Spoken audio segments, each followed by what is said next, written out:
This is a game on the E100 on Mountain Pass. It's the Tier 10 German heavy, pretty slow, really low armored, big gun, rather low DPM, but good alpha. So normally from this south spawn, I'll try to anchor this middle area here because you can flex to either side. And usually pubbies fail to play this middle area here correctly. But right off the bat, most of our team heads that way. This is not a very skilled team. And so they leave this area over here open. So I end up going over to this north area here. So I figured I'd show a little bit about how I think it should be played. And here's where I realize that our entire team is going that way, so I turn around and I head over to the north. And a lot of times you'll have to do that in these types of games, because even though you're used to going someplace and you know you can be effective there, if you have a tank that can be effective someplace else, if your team has poor dispersion, you should probably go and shore it up.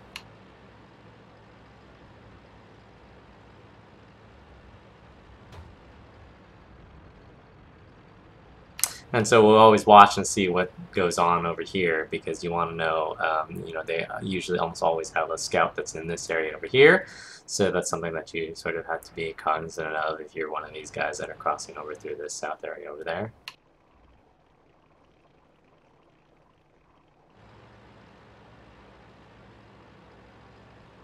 And basically what I do is, since I'm in a slow tank and I'm just driving along, I just watch what our team is doing, right? So we're sending a couple of tank destroyers over to this side over here. We've got a few guys in the middle. We've got mediums over on this side, which is, we've got a lot of weight over there. I've got a 112, a JT, and a 4502B behind me, so it's not too bad.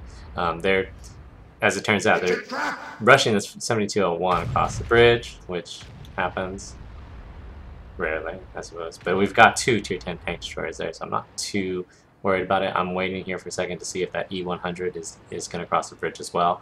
But it looks like he's going to stay back there and try to cover the 7201 from afar. But there's going to be at least one guy up here, so what I want to be able to do is I want to move forward and see where those guys are, because I don't want them to come down. I want to pin them back up there. I don't want them to feel like it's safe to come down. It's a trap!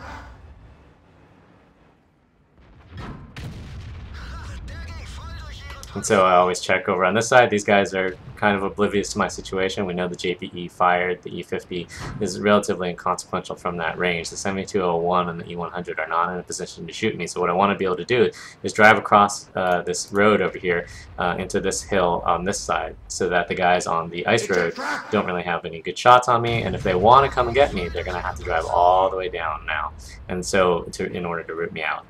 And so in the meantime, I'm going to have good position or good shots on it, reasonably good shots on their guys on the bridge.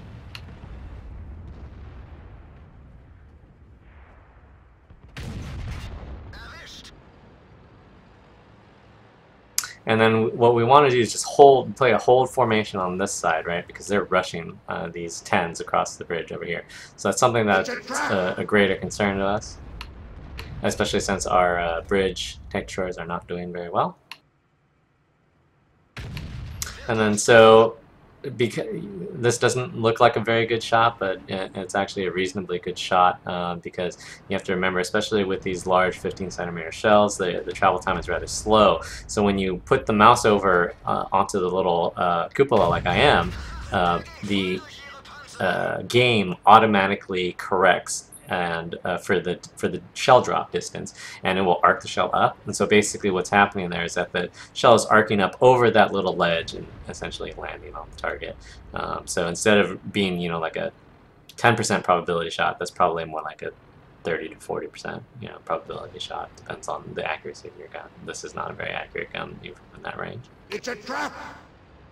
And so our guys are pushing up onto the ice road, but that's still not a good thing for them to do, and I need to cover them from essentially both sides. I need to protect them from these guys that are up there. But I need to make sure that these bridge guys can't just shoot into the back of them. Like where that Batchat is, he can shoot into the back of them. Where this 5120 is going, he can shoot at them as well. But they're still pretty fixated on the bridge side, and that E100 is trying to cross now as well.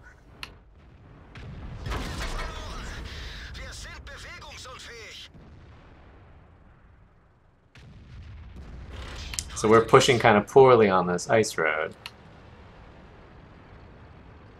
And then so this is going to end up being a situation where we're a little bit surrounded. And so, as I've said many times on the stream, a lot of times what you want to do when you're sort of being encapsulated, right? They put a T-54 that's under the bridge now. They've got the Bat Chat up there. They got the 5120 up there. They've got the FV-183 was up there, right? Yeah, and the E100's up there. And in the meantime, the JPE and the Roomba are both behind me. So what I want to be able to do is I can't drive up onto the bridge from here. So, but what I can do is turn around and clear out this side. So what I'm going to do is clear out this northern flank first in order to protect myself from the T-54. And ideally, what I want to be able to do is get out of the sort of shooting distance of the Bat Chat and the bridge folk. And so I'll load HE because it is a Roomba, so you'll pretty much pen with any shot as long as you don't hit spaced armor. I don't quite have the depression to shoot him until I start to crest.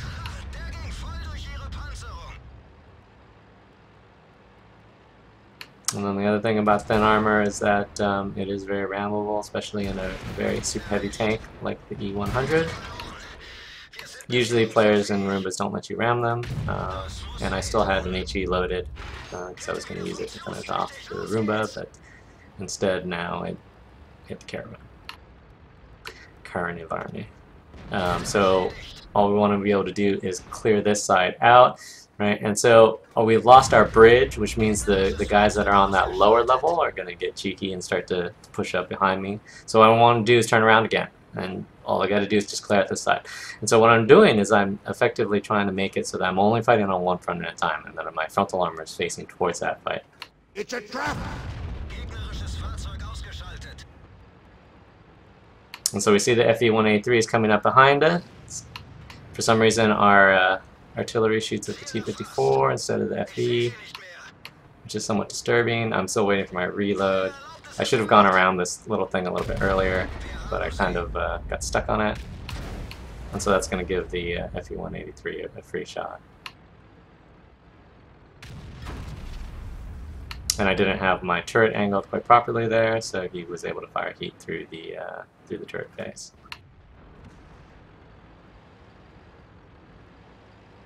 Okay, but this is still a situation where they have to come down the hill to me, so I want to be able to try to trade as well as I can here. I know that I'm not going to probably win this, because they're still mostly full health. Their FV-183 snaps our Centurion that was on the bridge. Their E100 is firing HE, so I'm going to get a shot here. I have one more shot, so this is decision time. So you always want to take out the gun if you can. So I'm going to take out the FE-183 rather than just do 700 damage on the E100, and then he's going to be able to take me out with HE.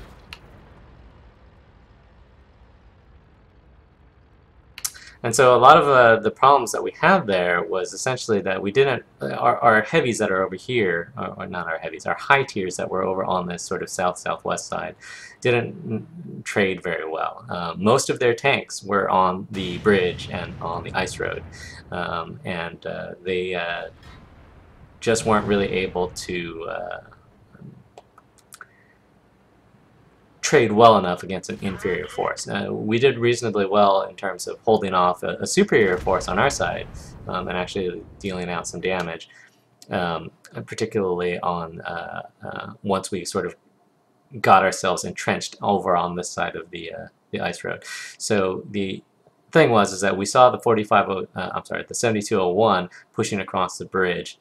We baited the JPE into firing, crossed over here, so now we've negated the JPE and the what was it, as E50 and a Centurion.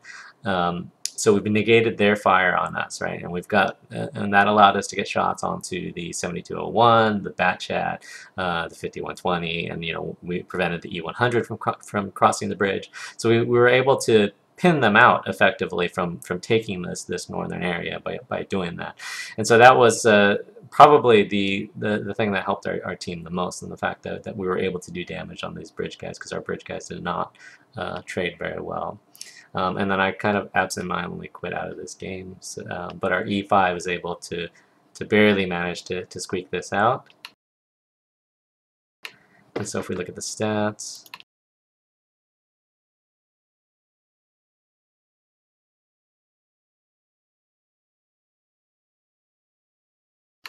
of the game,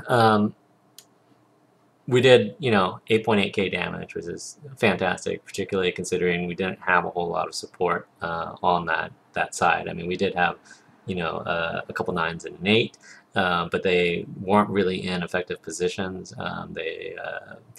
If they had been moved across more towards where I was and not pushed so aggressively up the ice road, that probably would have been a lot better for them because they ended up trading really poorly once they sort of crested towards the top of that into the JPE, which essentially gave the JPE almost all of his free damage that he got there. Anyhow, so that's one way that I think that you should, the situation that you should look for on that sort of northern side, particularly if you don't have a lot of support. If you can get across towards the north face of that mountain, then you can. It's a lot better than sitting back in that little valley, because if you're in that valley, then where we initially spotted the 7201, for example, you can be hit by artillery and things like that. And if you can keep their guys on the ice road, then your artillery continues to get shots. And our artillery did a pretty good job of actually dealing out damage on the ice road, which actually helped us out a lot because it prevented them from just pushing down on us, when they had the T-54 under the bridge, and all of those guys up on top of the bridge as well. So, yeah. Anyhow, I hope that was helpful, and thanks for watching.